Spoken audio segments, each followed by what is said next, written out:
Writing in a journal at bedtime has been proven to help people fall asleep faster. So we want to add that to our bedtime routine, but there's a way to do it to get the most benefit from this exercise. And that's what we're going to talk about in today's sleepy session. Hi, welcome to Sleepy Sessions. I'm Dr. Laura Knotts. I'm a licensed clinical psychologist, and I'm also a very light sleeper. So I'm passionate about sharing how we can become better sleepers based on the science and the psychology around sleep. And today's tip is a really useful one. So it's the 4 ways that we can journal at bedtime to help us fall asleep faster.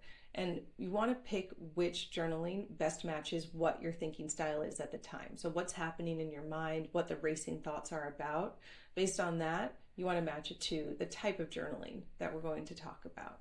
Before we go into the 4 specific ways to journal, we need to talk about how to do it. And the most important part of this is that we're writing in the journal. We're writing by hand rather than typing. And this is because studies show that when we write by hand, we use more of our brain. There's more brain activation, and we see improvements in learning, creativity, memory, and information processing, which are all really important parts. So we want to be able to write by hand rather than type so we get the most benefit from this exercise.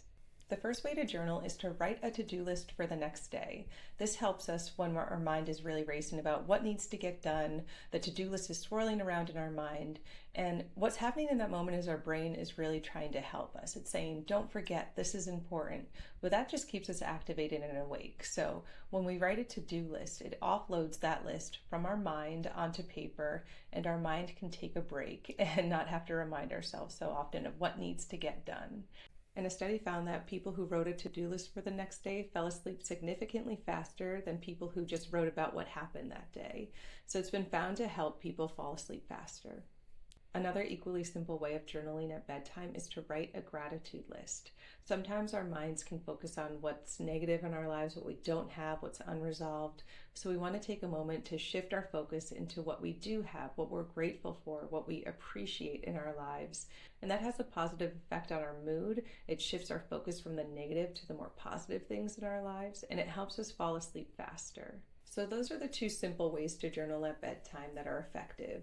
There are 2 other ways to journal at bedtime that are a bit more intensive and they require some more effort.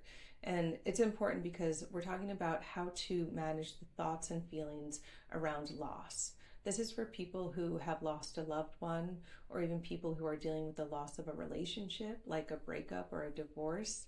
Sometimes bedtime can be the most difficult time because things are quiet. We were distracted all day long, our lives are busy, but then at bedtime, our thoughts and feelings all come rushing to the surface.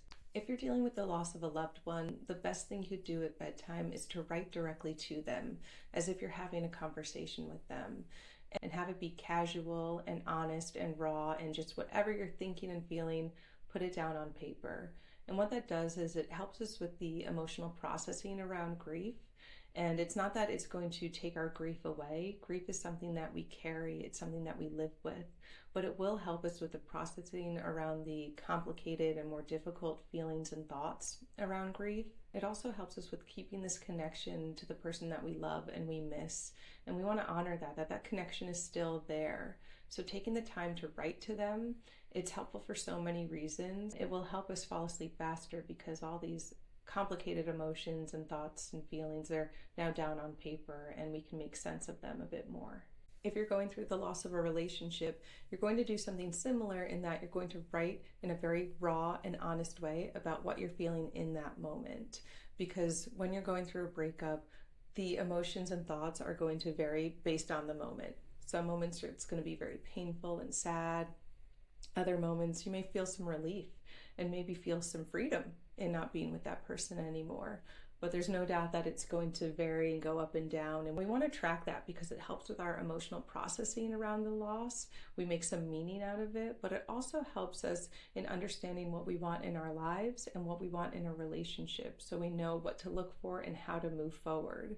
So take the time to track where you are in that moment. And there's no doubt that it's going to be messy, but be as raw as you can because that's how you get to the root of what you want in your life and how you make meaning out of such a difficult loss like a breakup. So those are the 4 ways to journal at bedtime. We have the to-do list, a gratitude list, and the 2 ways to write about loss. And I want you to really give this a shot. Try it for a week, write at bedtime every night, and see if it works. And comment below if it did work, if it didn't work. We could talk about what might have gotten in the way. And yeah, I appreciate your support. Thank you for watching. I hope you have a great night's sleep tonight.